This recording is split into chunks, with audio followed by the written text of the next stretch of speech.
প্রিয় চাঁপাইবাসী, জাতীয় নাগরিক পার্টির উদ্যোগে দেশ গড়তে জুলাই পদযাত্রা আমরা শুরু করেছি। আজকে আমরা এসেছি চাঁপাইনবাবগঞ্জে। আমরা এসেছি জুলাই গণঅভ্যুত্থানের বার্তা নিয়ে। আমরা এসেছি আপনাদের এলাকার সমস্যার কথা শুনতে। প্রিয় চাঁপাইবাসী, আমরা জানি চাঁপাইনবাবগঞ্জ আমের রাজধানী, কিন্তু দুঃখের বিষয় এত ঐতিহ্যবাহী জেলা হওয়া সত্ত্বেও এই আমকে এটাকে শিল্পের পর্যায়ে নিয়ে যেতে, এটাকে বিশ্বের মুখে তুলে ধরতে, রপ্তানি করতে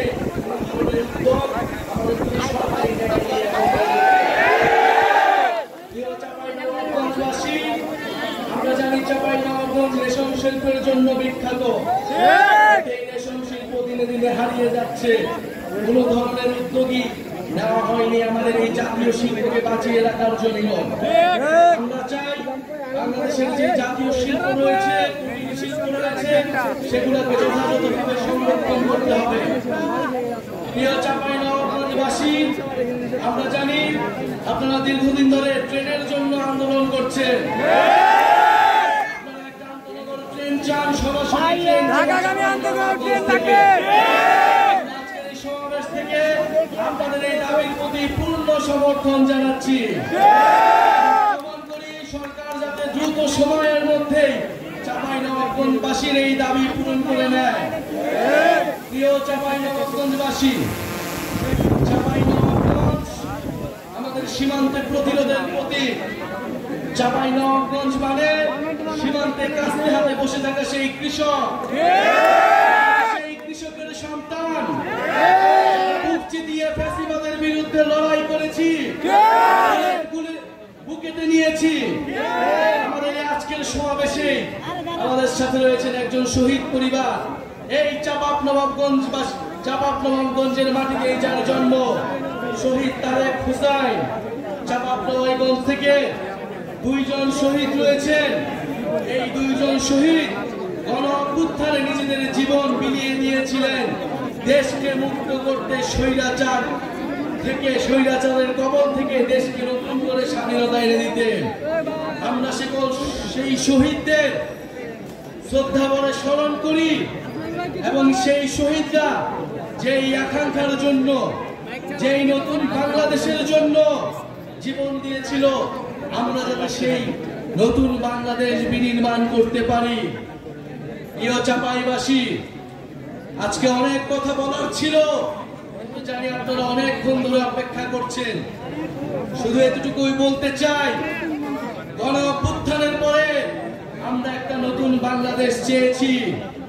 গণঅভ্যুত্থানের পরে আমরা রাষ্ট্রের মৌলিক সংস্কার চেয়েছি। গণঅভ্যুত্থানের পরে আমরা গণহত্যাকারীদের বিচার চেয়েছি। আমরা জুলাই ঘোষণাপত্র এবং জুলাই সনদ চেয়েছি। প্রিয় চাঁপাইবাসী, আমরা জানি এই সকল দাবি আপনাদের মনের দাবি। চাঁপাইনবাবগঞ্জে কর্মসংস্থানের কোনো ব্যবস্থা নেই। এখানে শিক্ষা, চিকিৎসায় এই এলাকার মানুষ দীর্ঘদিন ধরে বৈষম্যের শিকার, অবহেলিত হয়ে রয়েছে। আমরা এই সকল বৈষম্য থেকে দূর হবে বাংলাদেশের সকল জেলা, সেই স্বপ্ন দেখি। প্রিয় এলাকাবাসী, আমরা আজকে এসেছি আপনাদের কাছে জুলাই গণঅভ্যুত্থানের বার্তা নিয়ে। যেই বার্তা একটা ইনসাফ ভিত্তিক রাষ্ট্র কায়েমের জন্য আমাদেরকে স্বপ্ন দেখায়, যেই বার্তা একটা বৈষম্যহীন বাংলাদেশের স্বপ্ন দেখায়। আমরা সেই বাংলাদেশের স্বপ্ন দেখি।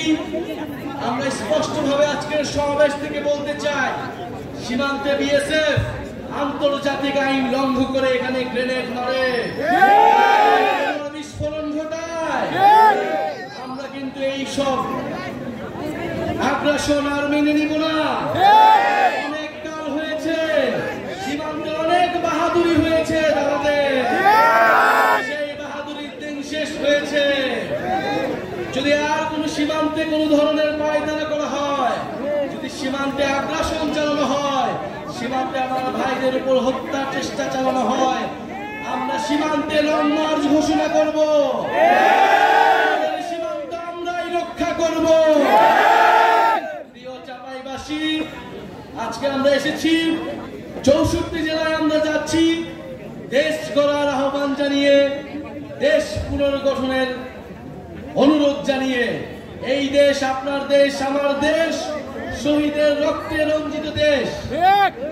যেই তারেক এই চাপাই নবাবগঞ্জের বাসিন্দা, মাত্র 16-17 বছর বয়স, কাঠের দোকানে কাজ করত, সেও এই জুলাই গণঅভ্যুত্থানে অংশ নিয়ে শহীদ হয়েছে।